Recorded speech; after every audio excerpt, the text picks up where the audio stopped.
Hello and welcome guys, स्वागत है आपका अपने यूट्यूब चैनल प्रशांत सर पे। मैं हूं आपका अपना प्रशांत सर। और चलिए आज हम शुरू करने वाले हैं अपने चैप्टर का जो बची हुई हेडिंग्स थी उनको देख लेते हैं, क्योंकि इससे पहले इस चैनल पे हमने 3 लेक्चर ऑलरेडी अपलोड कर दिए हैं। अगर आपने अभी तक वो नहीं देखे हैं तो उनको जाके देख लीजिए। और आज हम इस चैप्टर से कुछ महत्वपूर्ण पढ़ने वाले हैं जो बोर्ड के एग्जाम में कई बार देखने को मिल चुके हैं। ऐसे क्वेश्चन हैं जैसे ये वाला क्वेश्चन आपने देखा भी होगा, ये श्वसन भी एक ऊष्माक्षेपी अभिक्रिया है। ये क्वेश्चन ऐसे करके पूछा जाता है कि क्या श्वसन एक ऊष्माक्षेपी अभिक्रिया है ना। तो ये क्वेश्चन, इस तरह के क्वेश्चन ऊष्माक्षेपी, ऊष्माशोषी, संक्षारण और विकृत गंधिता, इस तरह के क्वेश्चन हमारे पेपर में बहुत ज्यादा आते हैं। तो इन क्वेश्चनों को भी हम अच्छे से समझने वाले हैं। और इससे पहले मैंने जो 3 लेक्चर अभी तक अपने चैनल पर अपलोड कर दिए हैं, आप एक बार उनको जाके देख लीजिए, क्योंकि वो इससे पहले जो पढ़ाया गया है वो सारा इससे पहले का है। और ये लेक्चर नंबर 4 होगा हमारी सीरीज का। तो उम्मीद है कि आप इसको भी बहुत अच्छे से समझेंगे। तो चलिए शुरू करते हैं। इसमें पहली हेडिंग आ जाएगी आपकी ऊष्माक्षेपी अभिक्रिया, यानी कि एक्सोथर्मिक रिएक्शन। के एक्सोथर्मिक रिएक्शन क्या होती है? देखिए, पहले नॉर्मल भाषा में समझ लीजिए, किताब में जो दिया है वो तो हम पढ़ ही लेंगे, समझ भी जाएंगे। देखिए, ऐसी अभिक्रिया जिसमें से क्या हो, ऊष्मा निकले। मतलब आपने क्या किया, रसायन को मिलाया, रसायन के साथ किसी रसायन को किसी रसायन के साथ मिलाया, और रसायन को रसायन के साथ मिलाने पे जो अभिक्रिया हुई है, जो रिएक्शन हो रही है, उस रिएक्शन में अगर आपकी हीट निकलना शुरू कर दे, ऊष्मा निकलना शुरू कर दे, तो ऐसी अभिक्रिया को ही आप ऊष्माक्षेपी अभिक्रिया कहते हैं। चलिए ध्यान से समझिए, एक एग्जांपल के थ्रू बताता हूं।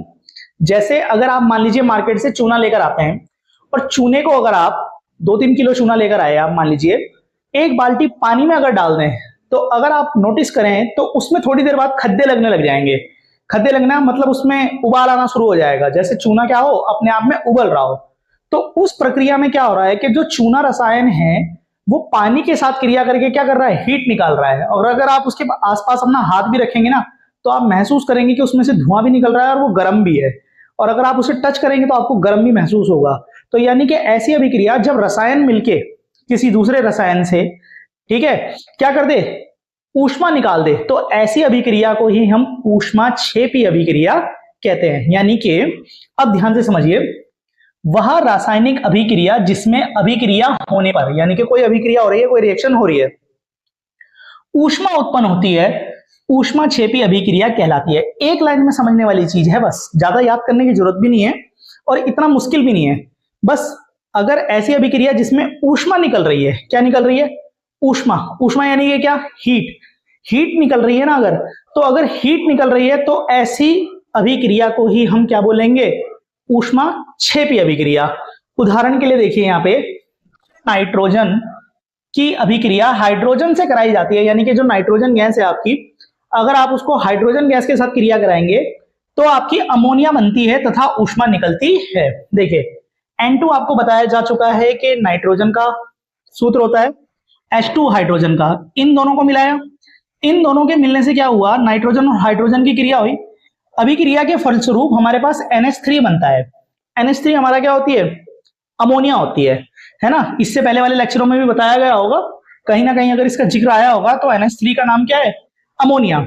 ठीक है, डेली लाइफ में अगर कभी देखा हो ना अमोनिया, और नहीं भी देखा हो तो जैसे आपके आसपास, कहीं घरों के आसपास या कहीं क्षेत्र में यूरिया के कट्टे जहां रखे होते हैं ना, जैसे किसान सेवा समिति होती है, वहां जो यूरिया के कट्टे आते हैं ना, यूरिया के कट्टे जिस स्टोर में रखे रहते हैं, वो अगर आप वहां जाएंगे ना तो एक अजीब सी नाक में चुभने वाली गंध मिलेगी आपको। तो वो जो नाक में चुभने वाली गंध है ना, वो अमोनिया ही होती है वो।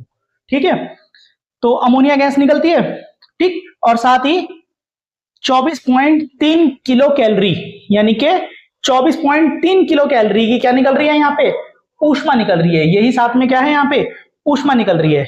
अगर यहाँ पे 24.3 किलो कैलोरी की जगह खाली ऊष्मा भी लिख दें हम, तब भी बात यही है कि जब नाइट्रोजन की क्रिया हाइड्रोजन से कराई जा रही है ना, तो अमोनिया बन रही है आपकी, और साथ ही साथ क्या निकल रही है, ऊष्मा निकल रही है। कितनी ऊष्मा, 24.3 किलो कैलोरी। अब आपसे इसके बिहाफ पे क्वेश्चन हमेशा पूछता है पेपर में कि क्या श्वसन ऊष्माक्षेपी है। ये क्वेश्चन आपसे कई बार पूछने के लिए मिल जाता है उसको, जब एग्जामिनर पेपर सेट कर रहा होता है तो ये क्वेश्चन, ज्यादातर यही क्वेश्चन पूछता है आपसे कि क्या श्वसन जो है ऊष्माक्षेपी है। ऊष्माक्षेपी का मतलब तो आप समझ गए ना, ऊष्मा का निकलना। अगर ऊष्मा का निकलना आप समझ गए तो आपको पता लग जाएगा कि श्वसन हमारा क्या है, ऊष्माक्षेपी है या नहीं। देखिए नोट में याद रखिएगा, हाँ श्वसन भी ऊष्माक्षेपी अभिक्रिया है। यानी कि जो आपका श्वसन है, श्वसन श्वसन मतलब सांस लेना, सांस लेना, सांस लेने की जो प्रक्रिया है, ये हम सांस ले रहे हैं, सांस छोड़ रहे हैं, इसी को हम क्या बोलते हैं, श्वसन। तो वो यही कह रहा है कि श्वसन यानी कि सांस लेना ऊष्माक्षेपी अभिक्रिया है या नहीं। तो आप कहेंगे श्वसन एक ऊष्माक्षेपी अभिक्रिया है। अब क्यों है उसका कारण यहां देखिए, क्योंकि इस प्रक्रिया में श्वसित की गई, श्वसित मतलब सांस ली गई, ठीक है, ऑक्सीजन, जब ऐसे करके सांस लेते हैं हम ऑक्सीजन ही तो ले रहे होते हैं, है ना। ये तो आप सभी को पता है, स्कूलों में 50 बार बताया होगा आपको, और नहीं भी पता तो आप याद रख लीजिए, जब भी हम सांस लेते हैं तो सांस लेते हुए कौन सी गैस लेते हैं, ऑक्सीजन गैस लेते हैं, और छोड़ते वक्त कार्बन डाइऑक्साइड। बिल्कुल ठीक, आपको पता है, मुझे पता है, पहले से ही बताया आप लोगों को, ठीक है। तो ऑक्सीजन भोजन के पाचन से प्राप्त ग्लूकोज से मिलकर ऊर्जा उत्पन्न करती है। यानी कि जब आप क्या करेंगे, सांस लेंगे, तो सांस आपने नाक से ली, ऑक्सीजन, ऑक्सीजन गई आपके पेट में, ठीक, चलेगी पेट में। अब ऐसे मत बोल देना पेट में ही जा रही, वैसे तो फेफड़ों में जाती है पहले, ठीक है, पहले फेफड़ों में जाएगी, ठीक है, फिर उसके बाद आपकी बॉडी के अलग अलग अंगों तक जाएगी हीमोग्लोबिन में मिलके, ठीक। तो वो बायोलॉजी का विषय है, वो बायोलॉजी में बहुत अच्छे से बताएंगे आपको कि कैसे कैसे कहाँ कहाँ पे आपकी ऑक्सीजन जाती है, क्या होता है, क्या प्रोसेस है। बस अभी आप फिलहाल ऐसे याद रखिए कि इस प्रक्रिया में क्या होता है, सांस ली गई यानी कि श्वासित की गई ऑक्सीजन भोजन के पाचन से प्राप्त, यानी कि जब भोजन है, भोजन आप खा रहे हैं तो उसके पचने पे क्या बनता है, ग्लूकोज। क्या बनता है, ग्लूकोज। याद रखेंगे कि भोजन के पचने पे क्या बनेगा, ग्लूकोज। उस ग्लूकोज के साथ ये ऑक्सीजन मिल जाती है और ऊर्जा उत्पन्न करती है। क्या उत्पन्न करती है, ऊर्जा। यह ऊर्जा एटीपी, इसका फुल फॉर्म है एडिनोसिन ट्राइफॉस्फेट। पेपर में एटीपी की फुल फॉर्म भी पूछी गई है, बोर्ड एग्जाम में एटीपी की फुल फॉर्म 10th क्लास में पूछी गई है, तो इसकी फुल फॉर्म को भी आप अच्छे से याद कर लेंगे। एडिनोसिन ट्राइफॉस्फेट में संचित हो जाती है। अब ये जो ऊर्जा हमारी यहाँ पे क्या हुई है, उत्पन्न हुई है, हमने कहा ये एटीपी में क्या हो जाती है, संचित हो जाती है। संचित होना मतलब इकट्ठा हो जाना। तो ये एटीपी क्या है ना, और क्यों हो जाती है ऐसे, ये सारा बायोलॉजी का पार्ट है और ये बायोलॉजी में बहुत अच्छे से समझाया जाएगा आपको। तो अभी आप इसको बस थोड़ा सा याद कर लीजिएगा कि जो ऊर्जा उत्पन्न होती है ना, वो कहां पे, एटीपी में संचित हो जाती है, ठीक। तो ये कोशिकाओं से रिलेटेड है। तो जब हमारे चैप्टर 6, 7, 8 आएंगे ना, वहां पे हम बायोलॉजी पढ़ रहे होंगे, तो वहां आपको बहुत अच्छे से विस्तार से बता दिया जाएगा एडिनोसिन ट्राइफॉस्फेट के बारे में, ठीक। तो चलिए इसकी एक इक्वेशन भी देख लीजिए, C6H12O6, ये ग्लूकोज का फॉर्मूला है। ये देखिए बताया ना मैंने, भोजन से पाचन में जो प्राप्त हुआ वो ग्लूकोज ये है, और सांस लेके जो आपने अंदर ग्रहण करी वो ये ऑक्सीजन है, O2, O2 का नाम ऑक्सीजन है। इन दोनों की क्रिया हुई, इन दोनों की क्रिया होने पे क्या बनता है, एक तो आपकी कार्बन डाइऑक्साइड बनती है और साथ ही आपका क्या बनता है, जल बनता है, और क्या निकलती है, ऊर्जा निकलती है। तो आपने ये याद किया, जो ग्लूकोज है उसने किससे क्रिया करी, ऑक्सीजन से क्रिया करी, और जब उसने ऑक्सीजन से क्रिया कर ली ना, तो ऑक्सीजन से क्रिया करने के बाद उसने 3 चीजें बनाई, कार्बन डाइऑक्साइड, जल, और आपकी क्या बनी एक लास्ट में, ऊर्जा। क्या बनी आपकी, ऊर्जा। उम्मीद है आपको ये अच्छे से समझ में आ गया होगा। चलिए आप इसका एक बार क्या कीजिए, स्क्रीनशॉट ले लीजिए। चलिए अगली रिएक्शन देखिए, ऊष्माशोषी अभिक्रिया यानी कि एंडोथर्मिक रिएक्शन। ऊष्माशोषी, देखिए नाम से ही पता लग रहा है कि ऊष्माशोषी, शोषी मतलब सोखना, है ना। कुछ कुछ ऐसा समझिए कि ऊष्मा को क्या किया जा रहा है, सोखा जा रहा है। ऊष्मा को क्या करा जा रहा है, सोखा जा रहा है। अगर एक लाइन में अगर आपको समझना है ऊष्माक्षेपी, तो ऊष्माक्षेपी का मतलब क्या था, ऊष्मा का निकलना, और ऊष्माशोषी, ऊष्माशोषी का मतलब क्या बता रहा मैं यहाँ पे, ऊष्मा का सोख लिया जाना, ऊष्मा को एब्जॉर्ब कर लेना। यानी कि ऐसी रासायनिक अभिक्रिया जिसमें रसायन मिलेंगे, अभिक्रिया होगी, और अभिक्रिया होने पर क्या होगा कि ऊष्मा की कुछ मात्रा क्या कर ली जाएगी, शोषित कर ली जाएगी। चलिए वही घरेलू एग्जांपल दे देता हूं पहले, तब आपको ज्यादा अच्छे समझ में आ जाएगा। आप लोगों ने कभी नोटिस किया होगा, जैसे आपकी त्वचा है, आपकी त्वचा के ऊपर कभी पेट्रोल गिरा होगा तो आपने नोटिस किया होगा एकदम से ठंडा ठंडा सा लगता है या नहीं लगता? लगता है ना ऐसा? कहीं भी आपने देखना, अगर आपका हाथ जरा सा पेट्रोल में लग जाए या उंगली पे गिर जाए या हाथ पे गिर जाए, कहीं भी स्किन पे गिर जाए तो थोड़ा सा क्या होता है, पेट्रोल आपको कैसा लगेगा, एकदम वहीं उसी जगह को ऐसा करेगा, ठंडा ठंडा सा कर देगा पेट्रोल जहां पे लगेगा। तो होता क्या है कि जो पेट्रोल है ना आपका, ठीक, ये क्या करता है, जिस एरिया पे गिरता है, जहां पे गिरता है ना आपकी त्वचा पे, वहां की जितनी भी गर्मी है उसको सोख लेता है एकदम से, इसलिए आपको वहां पे क्या लगता है, ठंडा ठंडा सा लगता है। समझ में आया? तो यानी कि ऐसी अभिक्रिया जिसमें ऊष्मा को क्या कर लिया जाए, सोख लिया जाए, ऊष्मा शोषी अभिक्रिया कहलाएगी। चलिए देखते हैं, एक लाइन में याद हो जाएगा, कोई बड़ी बात नहीं है। वह रासायनिक अभिक्रिया जिसके होने पर, यानी कि जब कोई रासायनिक अभिक्रिया हो रही है, ऊष्मा का शोषण होता है। शोषण मतलब सोख लिया जाना, ठीक है ना? जैसे स्पंज होता है ना, स्पंज या पोचा होता है, जब घर में कुछ फर्श पे गिल्ला हो जाता है तो हम पानी के ऊपर क्या कर देते हैं, पोचा रख देते हैं, तो वो पानी को क्या कर लेता है, सोख लेता है ना, एब्जॉर्ब ही तो कर लेता है उसको। तो ठीक इसी तरह से इस अभिक्रिया में क्या होता है, ये ऊष्मा का शोषण कर लेती है, यानी कि ऊष्मा को, कुछ मात्रा को क्या कर लेती है, सोखती है। तो ऐसी अभिक्रिया को हम ऊष्मा शोषी अभिक्रिया कहते हैं। इसका एग्जाम्पल देख लीजिए, जब नाइट्रोजन की अभिक्रिया ऑक्सीजन के साथ कराई जाती है, यानी कि जो नाइट्रोजन गैस है आपकी ऑक्सीजन के साथ मिलाई जाती है, तो होता क्या है, आपका नाइट्रिक ऑक्साइड बनती है। यानी कि जब नाइट्रोजन जो है किसके साथ मिलाई जाए, ऑक्सीजन के साथ मिलाई जाए, तो क्या बनेगी, नाइट्रिक ऑक्साइड। और साथ ही साथ क्या निकलती है, देखिए माइनस करते हुए दिखाई दे रहा है ना, ऊष्मा निकलती है। और ऊष्मा कितनी निकलती है, लगभग 45 किलो कैलोरी। तो यहां पे देखिए नाइट्रोजन की क्रिया किससे करा रहे हैं हम, ऑक्सीजन से, और ऑक्सीजन से क्रिया कराने पे हमें क्या प्राप्त हुआ, NO। और NO का नाम क्या हुआ, नाइट्रिक ऑक्साइड। उम्मीद है ये भी आपको अच्छे से समझ में आ गई होगी, ठीक है? एक एक लाइन में अगर समझना हो तो मैंने वही बता दिया आपको, ऊष्मा शोषी, ऊष्मा का सोखना, और ऊष्मा क्षेपी, ऊष्मा का निकलना। चलिए उम्मीद करता हूं यहां तक आपको अच्छे से समझ में आ गया होगा। इसका स्क्रीनशॉट ले लीजिए आप।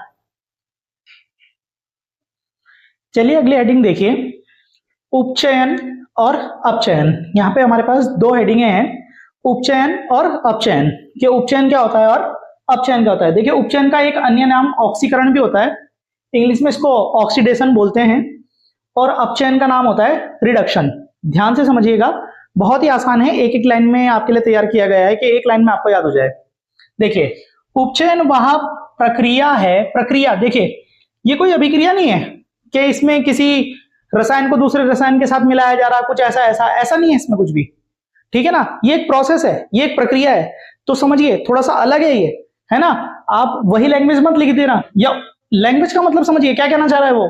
उपचयन वह प्रक्रिया है, यानी कि ये एक प्रोसेस है। तो इस प्रोसेस में क्या होता है, जिसमें इलेक्ट्रॉन की हानि होती है। यानी कि उपचयन का सीधा सीधा अर्थ अगर आप एक लाइन में याद करना चाहें कि उपचयन मतलब इलेक्ट्रॉन की हानि, उपचयन मतलब इलेक्ट्रॉन की हानि, बस इतना सा याद करना है आपने, इलेक्ट्रॉन की हानि होना ही उपचयन या ऑक्सीकरण कहलाता है। कैसे समझिए यहाँ पे, देखिए इसके एग्जांपल, दो एग्जांपल लिया मैंने। जब सोडियम में से किसी इलेक्ट्रॉन की हानि होगी तो उसके ऊपर एक प्लस आ जाएगा, जब एक इलेक्ट्रॉन की हानि हो रही होगी। कॉपर के अंदर से यदि 2 इलेक्ट्रॉन की हानि हो रही होगी तो उसके ऊपर क्या आ जाएगा, 2 प्लस आ जाएंगे। चलिए ध्यान से समझिए, है ना? आप ध्यान से समझिए, छोटा सा एग्जांपल देता हूं। जैसे मान लीजिए मैंने किसी दूसरे दोस्त को अपने 10 रुपए उधार दे दिए, तो बताइए मैंने अपनी जेब से 10 रुपए उसको उधार दे दिए ना, है ना? तो ऑटोमेटिकली वो क्या है, कर्जे में है, 10 रुपए के कर्जे में है, और मैं तो अपने 10 रुपए के फायदे में ही हूं ना। बात समझ में आई? यानी कि मैं तो पॉजिटिव ही हूं, मैंने उधार ही तो दिए हैं, रखने के लिए थोड़ी ना दिए हैं। तो ऐसे ही यहां पे क्या है कि जो सोडियम है ना, सोडियम वो अपना एक इलेक्ट्रॉन दान करता है। दान देना यानी कि अपने अंदर से निकाल देना, निकालने का मतलब उसकी एक इलेक्ट्रॉन की हानि होगी, सोडियम के एक इलेक्ट्रॉन की हानि होगी। तो जब सोडियम के एक इलेक्ट्रॉन की हानि हुई ना, तो उसके ऊपर कितने प्लस आ गए, एक। ऐसे ही कॉपर ने क्या किया, कॉपर ने अपने 2 इलेक्ट्रॉनों का दान दिया। उसने जब भी कोई, ठीक है ना, जब कोई भी यौगिक बन रहा होगा तो कॉपर ने क्या किया, अपने 2 इलेक्ट्रॉनों का दान दिया। तो जो 2 इलेक्ट्रॉनों का उसने दान दिया ना, तो दान देने के बाद उसके ऊपर कितने प्लस आ गए, 2 प्लस।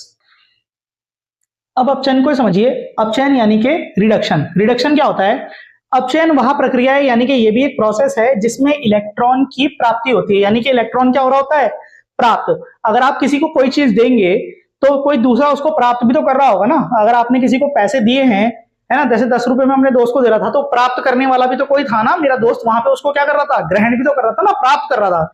ठीक है, तो ध्यान से समझिएगा कि ऐसा प्रोसेस यानी कि अपचयन क्या है, ऐसी प्रक्रिया है जिसमें इलेक्ट्रॉन की प्राप्ति यानी कि इलेक्ट्रॉन प्राप्त होते हैं। एक लाइन में वही तरीका, अगर सीधे सीधे बोलूं, इलेक्ट्रॉन का क्या होना, प्राप्त होना। इलेक्ट्रॉन का क्या होना, प्राप्त होना। इलेक्ट्रॉन की प्राप्ति क्या कहलाएगी, अपचयन। छोटी छोटी ट्रिकें याद कर लीजिए, एकदम आपको याद हो जाएगी, पूरी हेडिंग आप आराम से बना पाएंगे। देखिए एग्जांपल समझते हैं। जैसे यहां देखिए क्लोरीन है, ठीक, क्लोरीन ने क्या किया, एक इलेक्ट्रॉन ग्रहण कर लिया। ये देखिए प्लस कर लिया ना इसने, एक इलेक्ट्रॉन। जैसे ही इसने एक इलेक्ट्रॉन ले लिया, कहीं दूसरे से ही तो लिया होगा, जैसे ही एक इलेक्ट्रॉन लिया, इसके ऊपर कितने माइनस आ गए, 1 माइनस। ऐसे ही यहां सल्फर को देखिए, सल्फर ने क्या किया, 2 इलेक्ट्रॉन लिए, तो 2 इलेक्ट्रॉन लेने पे इसने क्या किया, इसके ऊपर कितने माइनस आ गए, ये देखो यहां पे लिखा ना 2 माइनस, यानी कि 2 माइनस। माइनस कितना है यहाँ पे, 2। तो इसी तरह से यहाँ पे क्या किया है, सल्फर ने 2 इलेक्ट्रॉन लिए, तो 2 इलेक्ट्रॉन लेते ही उसके ऊपर कितने माइनस आ गए, 2 माइनस आ गए। Cl के ऊपर 1 इलेक्ट्रॉन लिया था, तो उसके ऊपर कितने माइनस आए, 1 माइनस आया। तो उम्मीद है आपको ये अच्छे से समझ में आ गया होगा। और जैसे मैं इसके आपको ये बोलता हूं कि स्क्रीनशॉट ले लीजिए, और आप उसको स्क्रीनशॉट लेने के बाद अपनी कॉपी में भी अच्छे से उतारते होंगे और धीरे धीरे उसके नोट्स बना रहे होंगे। और बना लीजिए, इनके नोट्स बहुत इंपॉर्टेंट है क्योंकि आपके ये बोर्ड एग्जाम में काम आने वाले हैं। चलिए इसका भी स्क्रीनशॉट ले लीजिए। अब चलिए अगली हेडिंग को समझ लीजिए, बहुत इंपॉर्टेंट है, पेपर में आती है, इंपॉर्टेंट भी लिख लेते हैं इसको हम, ये पेपर में आई भी है कई बार, इंपॉर्टेंट है ये। देखिए अपचय उपचय अभिक्रिया यानी कि रेडॉक्स अभिक्रिया। तो ये इसका ना इंग्लिश नाम आप जरूर याद रखिएगा, क्योंकि पेपर में ना कई बार सिर्फ ऐसे लिखा हुआ आएगा, रेडॉक्स अभिक्रिया से आप क्या समझते हैं। तो जब वहां पे ऐसे लिखा हुआ आएगा ना, रेडॉक्स अभिक्रिया से आप क्या समझते हैं, तो ये नाम आपको जरूर इंग्लिश में याद रखना पड़ेगा, क्योंकि ये इंग्लिश में पूछी गई है पेपर में। ठीक है, बाकियों के नाम अगर आप इंग्लिश में नहीं भी याद रखते कोई बड़ी बात नहीं है, लेकिन इसका नाम जरूर इंग्लिश में याद रखिएगा कि अपचय उपचय अभिक्रिया को ही हम रेडॉक्स अभिक्रिया कहते हैं। क्या होती है रेडॉक्स अभिक्रिया, देखिए जब किसी रासायनिक अभिक्रिया में उपचयन और अपचयन दोनों प्रक्रिया एक साथ होती हैं तो इसे अपचय उपचय अभिक्रिया कहते हैं। अभी जस्ट इससे पहले मैंने आपको उपचयन और अपचयन दोनों पढ़ा दिए, तो उसमें आपको मैंने बता दिया था कि उपचयन में क्या प्रोसेस होता है और अपचयन में क्या प्रोसेस होता है। जब किसी रासायनिक अभिक्रिया में क्या होने लग जाए, उपचयन भी और अपचयन भी दोनों एक साथ हो, समझ रहे आप, ऐसी प्रोसेस यानी कि ऐसी अभिक्रिया जिसमें क्या हो, अपचयन और उपचयन दोनों ही क्रियाएं क्या हो, साथ साथ हो। यानी कि कोई अभिक्रिया हो रही है और उसी में आपका अपचयन भी हो रहा है और आपका उपचयन भी हो रहा है, यानी कि इलेक्ट्रॉन की प्राप्ति भी हो रही है, इलेक्ट्रॉन का क्या हो रहा है, कमी हो रही है, यानी कि ह्रास भी हो रहा है। जब इलेक्ट्रॉन की हानि भी हो रही हो, इलेक्ट्रॉन की प्राप्ति भी हो रही हो, तो ऐसी कंडीशन में उस अभिक्रिया को ही हम रेडॉक्स अभिक्रिया यानी कि अपचय उपचय अभिक्रिया कहते हैं। इसमें क्या होगा आपका, जैसा कि मैंने बताया आपको अभी कि उपचयन और अपचयन दोनों अभिक्रियाएं एक साथ होंगी। चलिए इसका एग्जांपल देखिए, यहां देखिए CuO प्लस H2, इन दोनों को जब मिलाया तो यहां पे Cu अलग हो गया और H2O प्राप्त हुआ। तो देखिए यहां जो कॉपर है, कॉपर का क्या हो गया बच्चों, अपचयन हो गया, और ठीक H2 यानी कि आपका क्या, हाइड्रोजन, उसका क्या हो गया, ऑक्सीकरण हो गया, है ना। ऑक्सीकरण का एक नाम और बताया था ना मैंने आपको, बिल्कुल ठीक, उपचयन। यानी कि आप अच्छे से क्लास को देख रहे हैं, ताकि आप लोग अगर आंसर कर रहे हैं तो आपने क्लास को अच्छे से देखा है, ठीक है। तो ध्यान दीजिएगा, सीधे सीधे समझिए, एक बार और समझ लीजिए। जब किसी रासायनिक अभिक्रिया में उपचयन और अपचयन, उपचयन और अपचयन दोनों एक साथ हो, उपचयन भी हो और अपचयन भी हो, तो उसे हम रेडॉक्स अभिक्रिया, अपचय उपचय अभिक्रिया कहते हैं। उम्मीद है यहां तक आपको अच्छे से समझ में आ गया होगा। इसका एग्जांपल जरूर याद कर लीजिएगा, पेपर में आपसे ये अभिक्रिया कई बार पूछी गई है। चलिए इसका स्क्रीनशॉट ले लीजिए आप लोग। चलिए अगली इंपॉर्टेंट हेडिंग देखिए, बहुत ही इंपॉर्टेंट है और ये पेपर में भी, ये भी बहुत ज्यादा बार आ चुकी है। ये जो मैं हेडिंग अब करा रहा हूं, ये वाली, इसके बाद वाली, ये सभी इंपॉर्टेंट है, पेपर में आ चुकी हैं। हेडिंग का नाम है यहाँ पे क्या है, संक्षारण यानी कि कोरोजन। संक्षारण, संक्षारण में क्या होगा देखिए, ध्यान दीजिएगा, बहुत ध्यान से समझिएगा, एक एक लाइन को अच्छे से एक्सप्लेन करते हैं। जब किसी धातु की सतह, धातु, धातु आप जानते ही हैं, नहीं भी जानते चलिए सुनिए, लोहा, चांदी, तांबा, ये सब तो आपने देखे हैं ना, तांबे के बर्तन देखे होंगे अपने घरों में, चांदी है ना, अपनी मम्मी के पास चांदी के गहने देखे होंगे आपने, पैरों में जो पाजेब पहनते हैं, पायल बोलते हैं जिसको, वो चांदी की बनी हुई होती है, वो देखी होगी आपने। लोहे के तो आपने 50 सामान देखे होंगे, है ना। आपके घर में जो गेट लगे होंगे शायद वो भी हो सकता है लोहे के लगे हों, या अलमारियां होंगी लोहे की बनी हुई।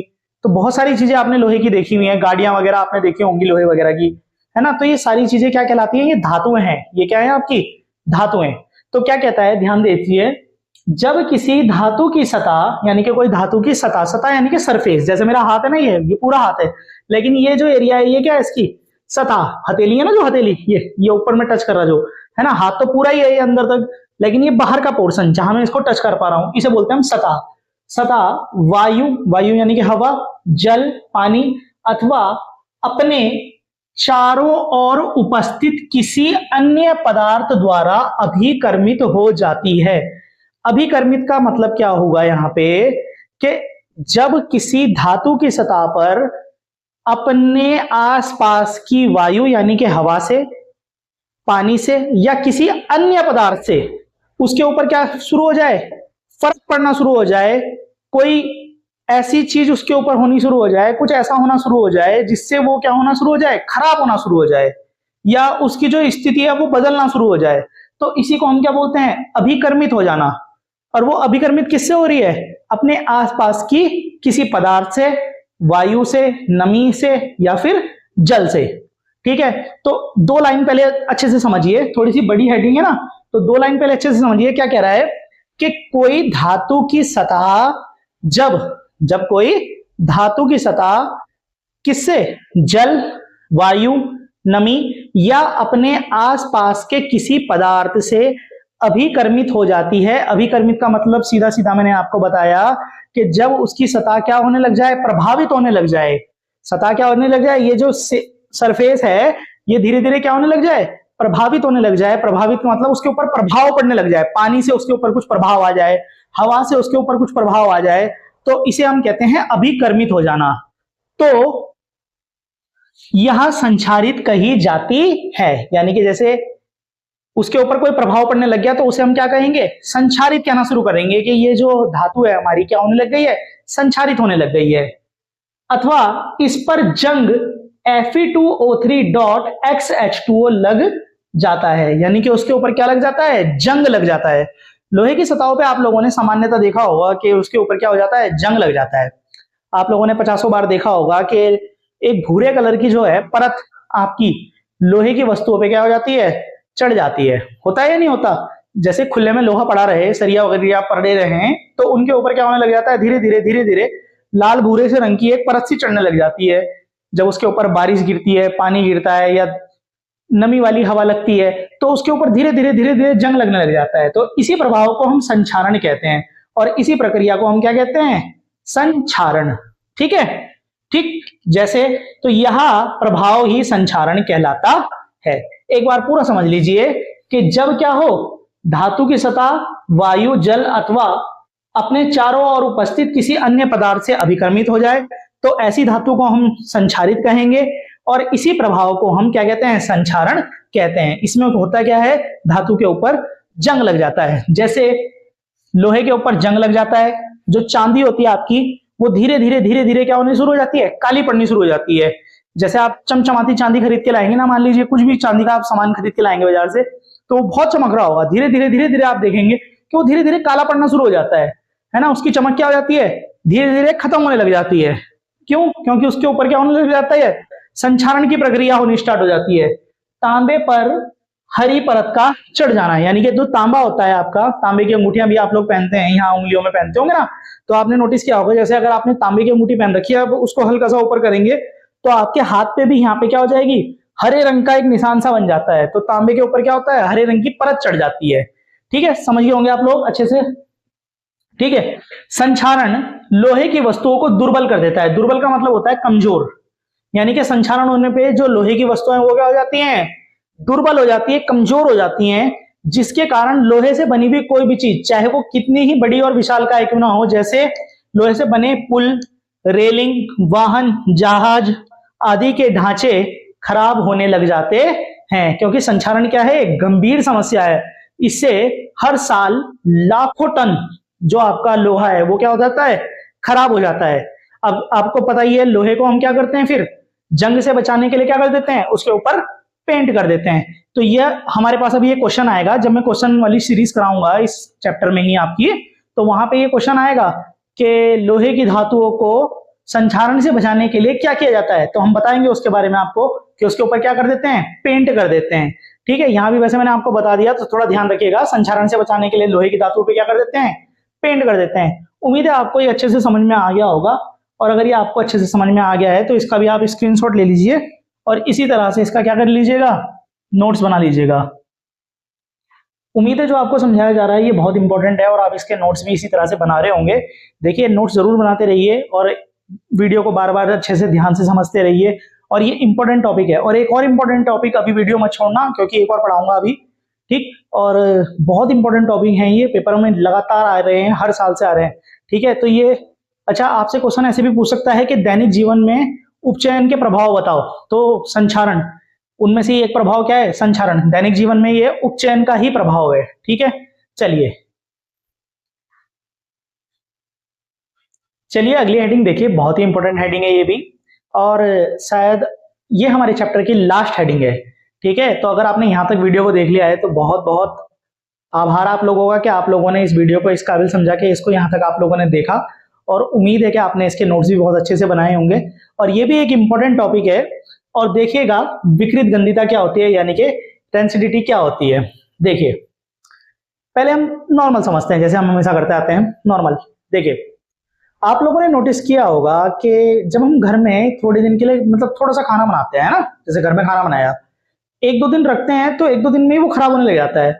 लेकिन अगर हम बाजार से कोई चीज जैसे पैकेटों में खरीद के लाते हैं, जैसे हम लेस का पैकेट ले आए, या नमकीन है कोई उसका पैकेट ले आए, चिप्स के पैकेट है ना, कुरकुरों के पैकेट, तो जब हम इनको लेके आते हैं तो ये दुकान में पता नहीं कब से टंगे हुए होंगे, होते या नहीं होते, और ये वहां पे खराब नहीं होते। तो है तो ये भी खाने की चीज, ये क्यों नहीं खराब होती? तो कुछ तो ऐसा कारण होगा ना जिस वजह से ये खराब नहीं हो रही है और हमारे घर का जो खाना है वो खराब हो जाता है।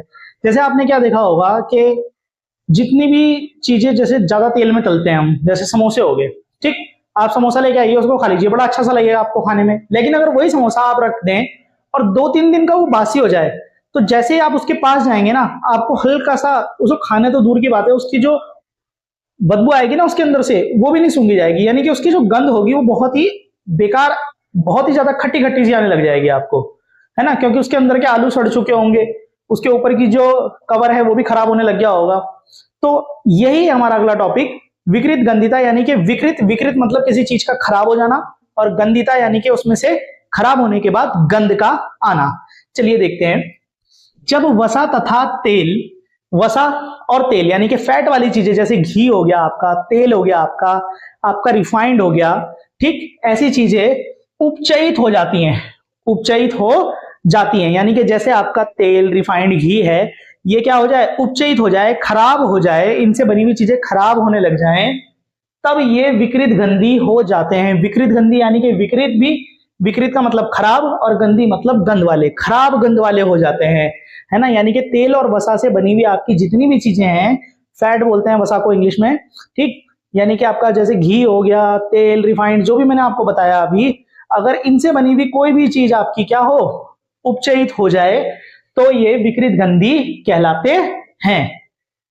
इन तथा इनकी स्वाद व गंध परिवर्तित हो जाते हैं, यानी कि इनसे बनी हुई जितनी भी चीजें होंगी, जैसे आपके भटूरे बनते हैं तेल में तल के, ठीक, पूरियां बनती है आपकी तेल में तल के, समोसे बनते हैं आपके, कचौरी बनती है, इनके जो स्वाद है और इनके गंध क्या है वो भी परिवर्तित हो जाते हैं। जैसे आपने क्या किया, आज बनाया और उसको 4-5 दिन तक रख दीजिए बंद करके, ठीक है, और बंद करके जब आप उसे बाद में खोलेंगे तो देखेंगे उसके ऊपर क्या है, सब ऐसी फुई सी जमने लगी है, गंदगी सी जमने लगी है, उसकी गंध बदल गई है, ठीक है, वो खाने योग्य नहीं रह गया। तो ऐसे पदार्थों को हम क्या बोलते हैं, विकृत गंधी, ठीक है। वसाओं तथा तेलों का उपचयन इनमें प्रति ऑक्सीकारक जैसे H2O2, hydrogen peroxide, potassium permanganate मिलकर अथवा भोज्य पदार्थों को निर्वातित पात्रों में रखकर अथवा इसमें नाइट्रोजन प्रवाहित करके रोका जा सकता है। अब देखिए मैंने एक साथ इतना सारा 4 लाइनें पढ़ दी, आपको नहीं समझ में आया कोई बात नहीं, है ना। बस आपको इतना तो पता लग गया था ना विकृत गंधिता में क्या होता है। विकृत मतलब खराब हो जाना और गंध बदल जाना, है ना। तो स्वाद और गंध परिवर्तित हो जाते हैं, इसी को हम क्या कहते हैं, विकृत गंधिता। इससे ही हम विकृत गंधिता कहते हैं, है ना। इसे ही हम क्या कहते हैं, ऐसे पदार्थों को, या इसे ही हम विकृत गंधिता कहते हैं जब उनका क्या हो जाए, स्वाद और गंध परिवर्तित हो जाए। अब यहां देखिए, वसाओं तथा तेलों का उपचयन उनके प्रति ऑक्सीकारक, यानी कि वसा का और तेलों का उपचयन हम कैसे रोक सकते हैं, उनके प्रति ऑक्सीकारक, यानी कि जो उन पर उल्टी क्रिया करें, उनको खराब होने से क्या करें, बचाएं, रोकें, है ना। जैसे हम अपने घरों में अचार डालते हैं ना, और वो सालों साल तक खराब नहीं होता, तो यानी कि कुछ तो ऐसा करते होंगे ना हम ऐसा कि हमारा जो अचार है सालों तक भी खराब ना हो, होता है ना ऐसा। उसके अंदर तेल भर देते हैं, उसके अंदर नमक लगाते हैं, उसको बहुत अच्छे से नमी से बचाने के लिए 10 बार सुखाया जाता है ना। आपके घरों में अगर अचार बनता होगा तो आप लोगों ने देखा होगा उसका प्रोसेस, कांच के बर्तन को पहले अच्छे से सुखाया जाता है, फिर उसके अंदर भरा जाता है, तो ताकि वो लंबे समय तक क्या रहे, स्टोर रहे, ठीक। तो उनके प्रति ऑक्सीकारक जैसे, प्रति ऑक्सीकारक कौन हो गए, H2O2, hydrogen peroxide, potassium permanganate, KMnO4 को मिलाकर, अथवा मिलाकर यानी कि इनको मिलाकर, ठीक है, किसी पदार्थ में अगर आप डाल देंगे तो भी उसका जो प्रोसेस है खराब होने का वो कुछ समय के लिए क्या होगा, रुक जाएगा। अब देखिए खराब तो हर चीज होती है, आज नहीं होगी 6 महीने बाद हो जाएगी, 6 महीने बाद नहीं होगी तो साल भर बाद हो जाएगी, ठीक है ना। इसलिए आपने पैकेट आइटम के नीचे पे देखा भी होगा, लिखा रहता है एक्सपायरी डेट, ठीक है। तो या तो हम क्या कर सकते हैं, किसी पदार्थ को बचाने के लिए उसमें उसके प्रति ऑक्सीकारक, जैसे मैंने इनके नाम बता दिया आपको प्रति ऑक्सीकारक के, ये मिलाकर, अथवा भोज्य पदार्थों को निर्वातित पात्रों में, भोज्य पदार्थ यानी कि खाने वाले पदार्थ, भोज्य मतलब जिसको भोजन के रूप में खाया जा सके, ऐसे पदार्थों को निर्वातित पात्र मतलब बर्तन, और निर्वातित मतलब जिसमें हवा की मात्रा ना हो, ऐसे बर्तनों में जिनमें हवा की मात्रा ना हो में रखकर अथवा नाइट्रोजन प्रवाहित करके रोका जा सकता है। यानी कि किसी भी चीज को अगर हमें क्या करना है, कुछ समय के लिए क्या करना है, विकृत गंधी होने से बचाना है, तो उसमें हम क्या कर सकते हैं, उसमें हम नाइट्रोजन प्रभावित कर सकते हैं। नाइट्रोजन प्रभावित करने के बाद और क्या हो सकता है, किसी में हम क्या कर सकते हैं, निर्वातित पात्रों में रख सकते हैं, या प्रति ऑक्सीकारक के रूप में भी उसमें यूज किया जा सकता है ना। आपने ऐसा देखा भी होगा कि जो मार्केट में आलू के चिप्स मिलते हैं, आलू के चिप्स के पैकेटों में नाइट्रोजन प्रवाहित करके उन्हें उपचयित होने से बचाया जा सकता है। यानी कि हम क्या करते हैं, जब मार्केट से पैकेट लेके आते हैं, आपने देखा होगा कोई भी आलू के चिप्स का पैकेट होता है ना, वो उसमें हवा भरी हुई होती है, तो हवा नहीं होती, वो क्या होती है, नाइट्रोजन गैस होती है। वो क्यों भरी जाती है उसके अंदर, ताकि उसको उपचयित होने से, यानी कि खराब होने से, विकृत गंधी होने से बचाया जा सके। तो अगली बार जब भी आप मार्केट जाएंगे और कोई चिप्स का पैकेट खरीद के लाएंगे, तो उसके अंदर जो हवा होगी वो हवा नहीं होती, वो क्या होती है, नाइट्रोजन। ध्यान रखेंगे। उम्मीद है आपको ये अच्छे से समझ में आ गया होगा। और अगर आपने हमारी वीडियो से कुछ भी सीखा है, आपको लगता है ये थोड़ा बहुत भी आपके सीखने लायक है, आप लोगों ने इससे कुछ भी सीखा है, तो आप एक बार वीडियो को लाइक, शेयर, सब्सक्राइब जरूर कर दीजिएगा। और सब्सक्राइब के साथ साथ बेल आइकन को प्रेस कर दीजिएगा, ताकि मेरी जितनी भी आने वाली वीडियोस के नोटिफिकेशन है वो आपके पास तुरंत पहुंचे।